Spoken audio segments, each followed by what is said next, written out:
ne parle pas de la femme dans tous ses états? Colère, tendresse, et puis à travers chansons aussi. On a Grand Corps Malade, par exemple, Mesdames. Chez les chansons malgaches, il y a aussi, entre autres, Imveva Vin, Général, Résiste de France Gall.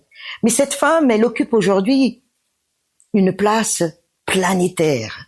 Et Ambaro s'y met également. Et parler de la femme, pas uniquement un 8 mars, c'est Boulatine Ravelormis. Bonjour. Bonjour, et je me souviens de Sartou, qui parlait aussi des femmes, des années 90. Oui, c'est ça. Oui, tout à fait. Bonjour et merci de me recevoir sur le plateau. Alors, depuis un certain bout de temps, on a beaucoup parlé de vous. Vous étiez aussi devant pour des causes. Mais ces causes, il y a plusieurs causes. C'est la femme, a priori. De cette évolution de la femme, vous donnez importance. Lutte, activisme, féminisme. C'est bien cela. Oui, c'est tout à fait cela, et je pense que il est temps. On a vu qu'il était déjà temps depuis tant d'années, mais à Madagascar, on bouscule pour qu'on puisse réellement et d'une manière pas palpable parler de la femme, mais aussi donner la place à la femme pour que le lendemain de Madagascar, ou même d'aujourd'hui de Madagascar, puisse être bien mieux, meilleur, parce que si on met de côté la femme, qui est quand même à plus de 60% de la population, on ne peut pas imaginer un Madagascar qui se développe tant que les femmes sont mal loties. Oui, alors la femme a été mise en avant, presque bousculée aussi, par rapport plutôt aux événements politiques ou par rapport aux événements sociaux?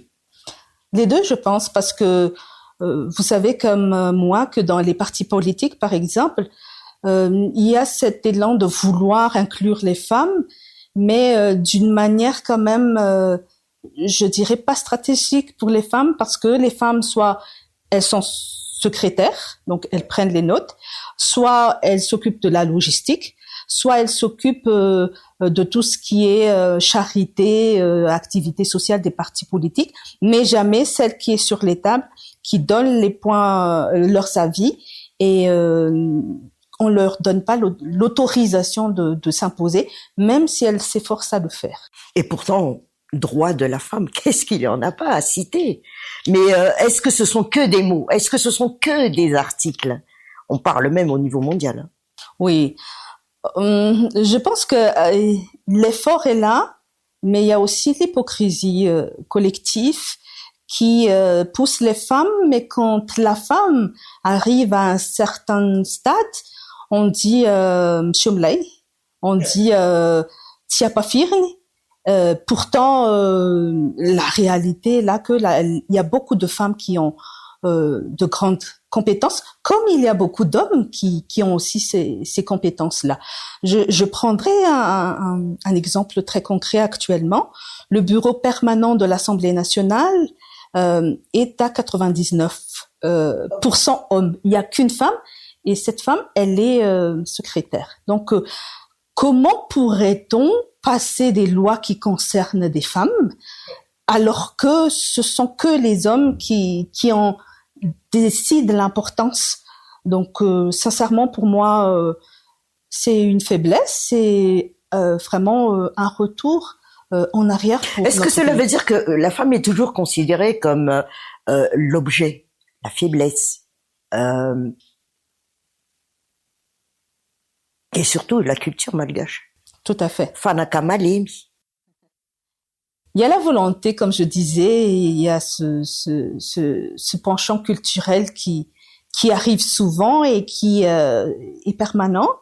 Mais sincèrement, je pense que d'ici peu de temps, il va falloir qu'on s'impose, nous les femmes, et que il va falloir aussi que dans la réalité des choses, on soit plus combative et être plus solidaire entre nous. Parce que vous voyez, quand il s'agit de droits sur les femmes, c'est plus aussi les femmes qui voilà quoi. Il y a moins de sororité et voilà, la réalité aussi assez crue comme ça. Et violence. Beaucoup de violence entre les femmes. Si on regarde sur les réseaux sociaux, quand il y a quelque chose sur une femme, la majorité des commentaires négatifs, ce sont des femmes, malheureusement. Et également... Ça détruit les femmes ou est-ce que ça émancipe la femme, les réseaux sociaux, tout compte fait? Est-ce que c'est un moyen de libération, positivement que négativement? Jusque-là, on peut quand même dire qu'il y a un côté positif du fait que de plus en plus de femmes parlent et de plus en plus d'informations sur les droits des femmes puissent circuler. Ça a chamboulé la communication à Madagascar.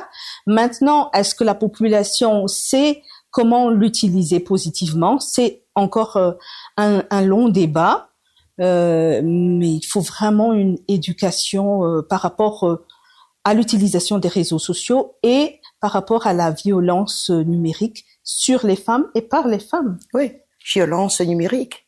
Et on parle aussi de violence sexuelle. Tout à fait. L'objet, femme-objet. Oui. Et là, on lutte. Oui, tout à fait. Pas un jour sans. Oui. Qu'il y a viol. Qu'est-ce qu'on fait alors? Moi, je pense sincèrement qu'il faut vraiment que la femme puisse s'accepter comme un être à part entière qui a droit à son corps. Et également, il faut que la société puisse reconnaître que la femme n'est pas objet de la société. C'est mon corps, mon choix. Donc, il y a ce respect même pour les hommes que pour les femmes et désexualiser cette relation sociale où la femme est objet de la société et que la femme puisse comprendre aussi que elle est responsable d'elle-même et que elle a le devoir et le droit d'être elle-même par elle-même et pour elle-même. Ça a été né dans vos esprits et dans votre lutte personnelle, cette volonté de protéger la femme d'une autre manière. Oui. Il y a 17 ans de cela, il me semble. Je pense qu'il y a 40 Organisme l'IFNAKING, par exemple. Oui. Mais pour moi, personnellement, je crois que c'était même il y a plus longtemps que ça. Mon prénom, c'est Lala Mboulatine, qui veut dire « Chérie, je t'aime malgré tout ». Parce que je suis née fille et mon père ne voulait pas de fille. Donc ma mère m'a donné ces prénoms pour une raison très précise. Et il y a très peu de temps, j'ai découvert que beaucoup de femmes qui portaient le même prénom Mboulatine avaient ce même histoire de vie où que elles sont des femmes et que c'était comme une déception ou une faute d'être née femme. Et petit à petit, c'est pour ça que il y a 8 ans, j'ai pu cofonder avec deux merveilleuses femmes le mouvement NIFNAKING, qui est un mouvement qui se bat contre toutes les formes de violences faites aux femmes, notamment les violences systémiques, où par exemple la femme ne peut pas être acceptée comme étant chef de famille, même si l'homme s'est barré, elle ne peut pas être chef de famille, ou le fait que la femme ne peut pas... C'est une paria, carrément. On la met à part, on la rejette. Tout à fait. C'est une honte dans la famille. Une honte dans la famille, mais qui est pourtant une réalité. Si je parle notamment de Diego, cette partie où il y a énormément de mères célibataires, des familles monoparentales. Oui, mais vous l'avez soulevé, Madagascar a une certaine culture très riche. Tout à fait. Et variée, mais qui sont contradictoires aussi, quelque part. Oui, tout à fait. Et avec le modernisme qui s'emmène, qu'est-ce qu'il faut faire et comment comprendre? Est-ce simplement de l'écoute ou est-ce qu'il faut agir? Et agir comment surtout? Moi, je pense que tout part d'une... Comment dire ça? Il faut soigner cette société. Parce que c'est une société qui a un mal-être et qui n'a pas vraiment connu l'amour. Pourquoi je dis ça? Nos parents qui étaient dans une fratrie de 15 personnes, et avec cette culture où les parents ne disent pas l'amour, comme on dit, zazatina titina rutsaka, ce qui est très très contradictoire. Donc, si tu aimes l'enfant, il faut être plus brutal avec l'enfant. Et donc, il y a ça où l'amour parental n'a pas été transmis et que maintenant, nous, en tant que jeunes parents, on est dans cette fracture où on essaie quand même de ne plus faire de violence à nos enfants, alors qu'on n'a pas appris, on n'a pas vécu ça. Aussi, il nous faut vraiment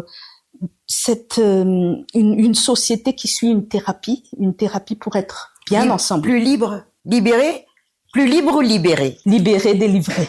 Voilà. Ouais. Plus libre, acceptant cette différence, acceptant aussi que les femmes puissent être des femmes leaders et des femmes qui ont le devoir et le droit d'avoir des idées et de s'imposer dans une société. Moi, j'aimerais bien, d'ici quelques années, voir une femme présidente de la République. Et je me demande comment ce serait.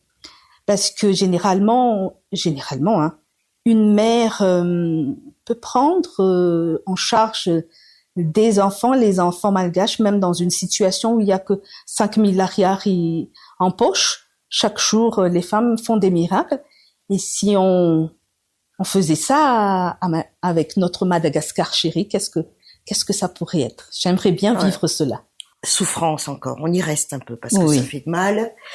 15% des jeunes filles d'une tranche d'âge 15-19 ans qui sont victimes de violences sexuelles. Tout à fait. Et encore, c'est juste un chiffre, mais pas répertorié au fond fin des brousses. Il y a l'inceste aussi, qui est vraiment impensable, qu'on voit à travers des faits divers. Mais est-ce que ça va rester fait divers? Ok. Il y a le FNUAP qui a donné un chiffre de 24% des jeunes filles sont mariées avant l'âge de 18 ans. Donc, moi, je pense que cette réalité de la pédophilie, il faut qu'on en parle. On parle beaucoup de mariage d'enfants, mais il faut mettre les mots sur les mots, M-O-T sur les M-A-U-X. Il y a cette culture de la pédophilie qu'on ne parle pas, cette violence sexuelle dont on ne parle pas par tabou. Et pourtant, dans les actes, c'est horrible, c'est horrible. Le viol et l'inceste, c'est devenu un fait divers, pourtant qui devrait être des affaires vraiment critiques au niveau de l'État, mais ça m'horripile. Quand je vois une petite fille de 9 ans qui a été violée par le porteur de pouce et qui devient fait divers.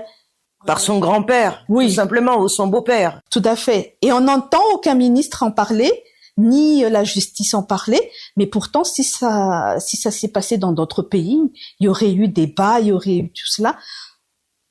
C'est à la fois sucré et amer. Sucré parce que au moins on en parle dans les réseaux sociaux. Amer parce que, comme on en parle tous les jours, on en vient à bof, une de plus. Vous voyez ce que je veux dire? Et que fatalement la société, petit à petit, c'est devenu comme un banal fait divers, quelque chose qui devrait pourtant être quelque chose de brutal. Mais dites-moi, vous savez très bien qu'on a une loi aussi, quand on subit quelque chose, l'enfant non voulu, l'avortement. L'avortement est sujet aussi chez les jeunes filles, où ça crée scandale. Tout à fait. Grossesse non voulue. Oui. Où l'on sait le fœtus, le cas du fœtus, l'état du fœtus. Et pourtant, vous vous êtes battu, vous, Moulatina Ravelormis, parmi tant d'autres femmes. Oui. Et pourtant, l'État a résisté. Tout à fait. Et vu encore l'évolution aujourd'hui, on se pose la question si on va mettre ça encore sous mal ou on va prendre ce sujet quand même au sérieux. Oui, tout à fait. Et c'est la loi article 317, il me semble. Oui, c'est le code pénal 317 de notre chère constitution qui rend l'arrêt de grossesse sans exception. alors que, par exemple, 15% des grossesses sont extra-utérines. Donc, soit on arrête la grossesse, soit la femme meurt, etc., etc. Comme je disais, c'est une hypocrisie collective qui est en place, doublée d'un patriarcat qui est très très forte, mais aussi cette pression religieuse qui nous impose une manière de réfléchir, alors que on ose dire et écrire que notre État est laïque. Donc il y a cet inceste de l'État et de la religion qui font que beaucoup de femmes meurent, 3000 femmes meurent chaque année de grossesse. Non, chaque année 3000 femmes meurent d'avortement en cachette, évidemment. Cachette, tout à fait. Et ce que je veux aussi attirer dans cette discussion, c'est que l'hypocrisie est doublée d'une certaine malveillance, parce que les femmes qui ont les moyens, les femmes riches, disons-le, peuvent le faire librement dans des cliniques privées qui sont safe, ou même certaines peuvent aller à l'île Maurice, ou etc.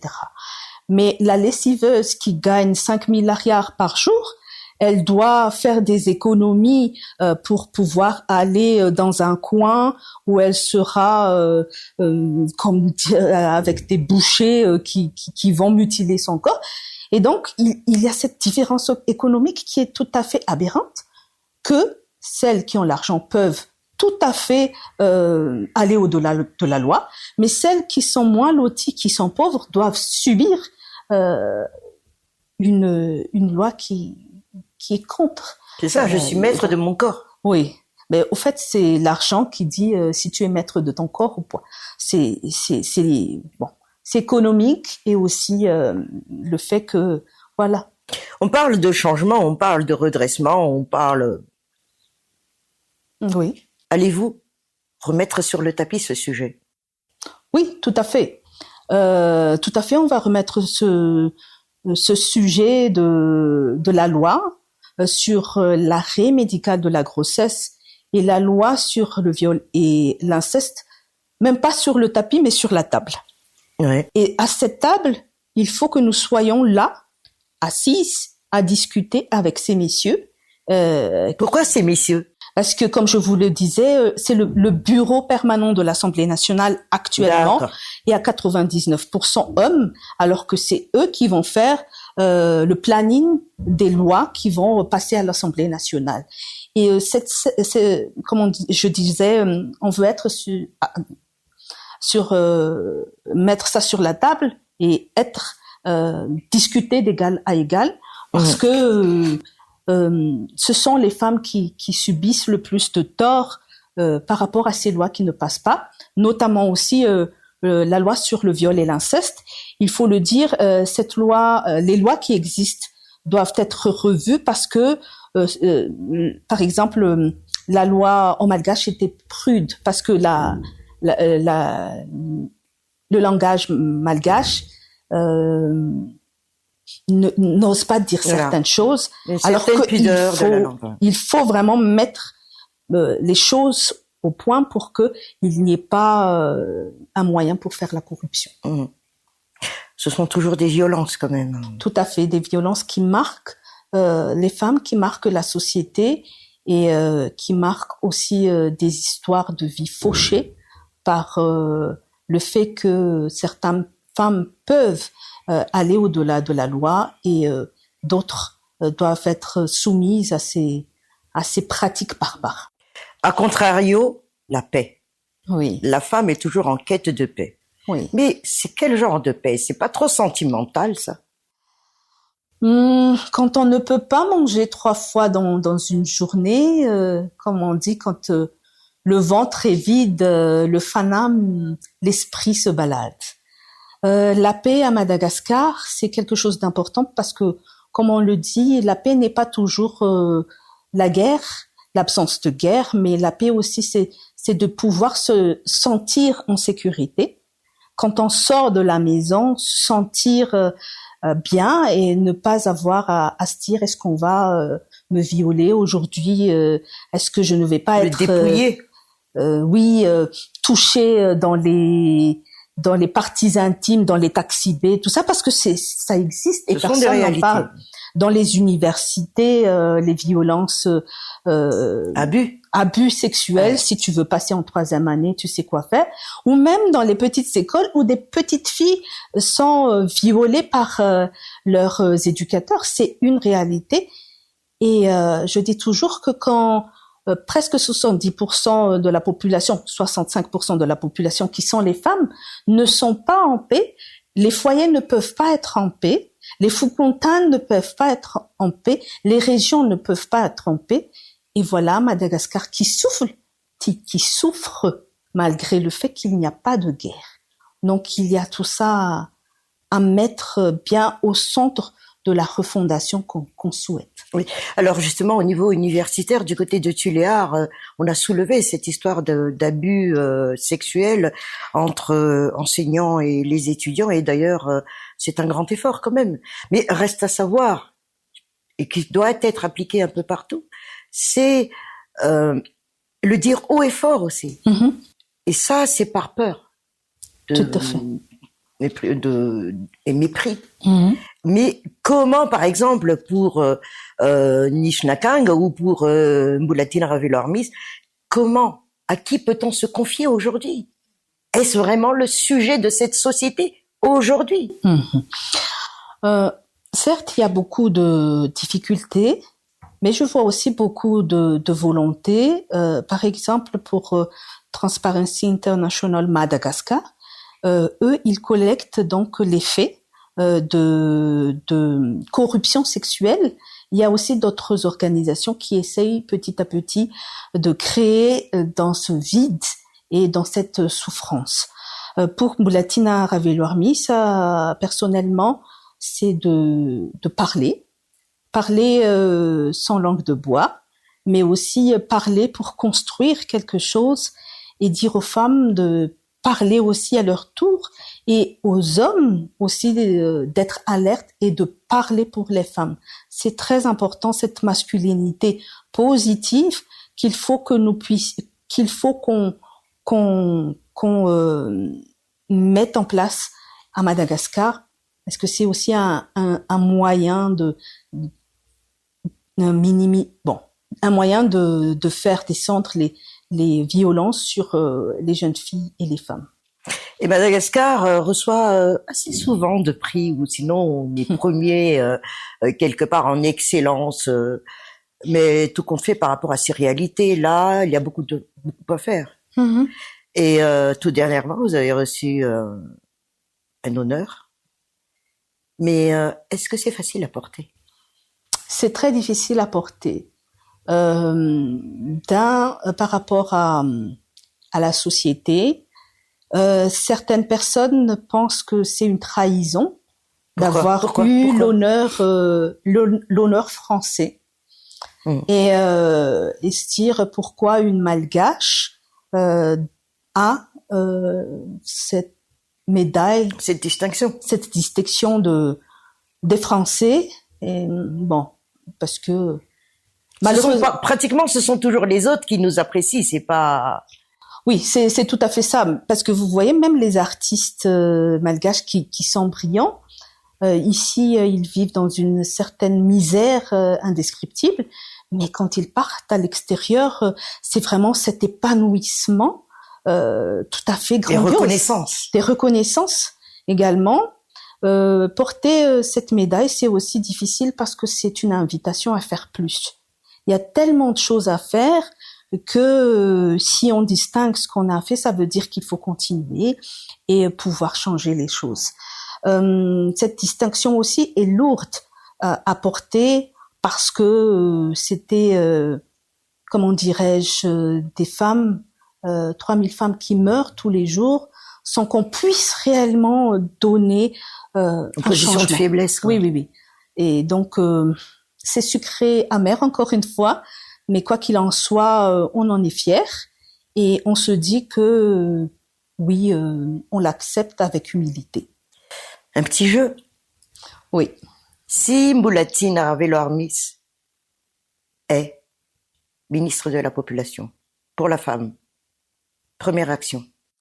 Je fais passer la loi ITG. Si Mbulatina Ravelo-Armis est magistrate, elle se battra sur quoi? Sur le viol et l'inceste. Si vous étiez à la tête de l'économie, c'est la promotion des petits commerces et les grands commerces par les femmes et pour les femmes. Et pourtant, vous êtes mieux là où vous êtes, non, n'est-ce pas? Ouf, des fois oui, des fois non. Pourquoi est-ce que c'est dur? C'est dur quand on voit dans les journaux qu'un petit bébé de 3 mois a été violé par son propre grand-père. C'est très dur parce que on veut donner une solution, mais on ne peut pas. Alors, et toi, qu'est-ce que tu regardes? Qu'est-ce que tu veux savoir de moi? C'est toujours comme ça quand on regarde une femme, quand on la toise. Mm-hmm. Et vous avez choisi Fadel Barro. Pourquoi? Je trouve qu'il écrit des émotions qui perturbent mon esprit. Depuis très très longtemps, la première fois où je l'ai vu, il y a une dizaine d'années, c'est quelqu'un qui me perturbe par sa paix intérieure, mais qui a pu donc soulever tout le Sénégal pour faire partir un président qui était là depuis des décennies et qui est un musulman, mais qui est ouvert aux droits de la femme. Et ce qu'il a dit me touche, même aujourd'hui, et je vois que le monde, s'il connaissait et s'il pratiquait la citation que j'aime énormément, le monde irait bien mieux. Ouais. Oui. Mais il a des responsabilités désertées. Oui. Il n'y a pas de destin forclos. Il n'y a que des responsabilités désertées. Donc même la femme, même les personnes en situation de handicap, même la nature, l'environnement, ce n'est pas voué à être ce qui est là, mais c'est nous tous qui avons déserté ces responsabilités chaque jour au point où on en est là, mais on peut quand même redevenir responsable et qu'on ne déserte pas nos responsabilités. Justement, la génération Z, c'est ce qu'elle essaie de faire. Elle dit j'existe. J'existe et je suis responsable. J'existe et je revendique, parce que être responsable, ce n'est pas toujours derrière Facebook, mais je revendique quelque chose qui me revient de droit, ma liberté de vivre dans un pays qui m'appartient et la liberté de rêver d'un futur proche, mieux, et ne pas aller à un DAFI pour rêver d'un avenir tout court. Oui. Oui. Madagascar, face aux autres pays, où est-ce que nous en sommes par rapport à toutes ces luttes? Le féminisme, activisme, paix, violence, où est-ce que nous sommes, nous? On est encore très loin, malheureusement. Quand je vais dans des réunions hors de Madagascar, ce que je vois, c'est que le malgache est très timide. Le malgache est là dans les réunions, mais ne prend pas la parole. Comme nous sommes aussi des Iliens, les gens ne savent pas trop où nous mettre. Et nous aussi, en même temps, on ne sait pas trop où nous mettre parce que... Et on a la langue quand même bien pendue au pays, non? Tout à fait, tout à fait. Mais de plus en plus, Madagascar s'inscrit dans le concert de la nation et en espérant qu'on puisse, d'ici peu de temps, se construire, se reconstruire et avancer avec les autres. Mbulatina Ravelo-Armis, c'était votre embarras? Oui, mon embarras, et j'espère que d'autres femmes pourront s'inspirer et m'inspirer également dans le quotidien de nos luttes et de nos combats. Quand on parle de femmes, ce sont surtout, si on parle toujours de chansons, on a fait en introduction des chanteurs. Et puis Aznavour aussi a parlé de la femme, et je pense que les hommes parlent mieux de la femme que les femmes entre elles. Tout à fait. Tout à Merci. fait. Merci beaucoup.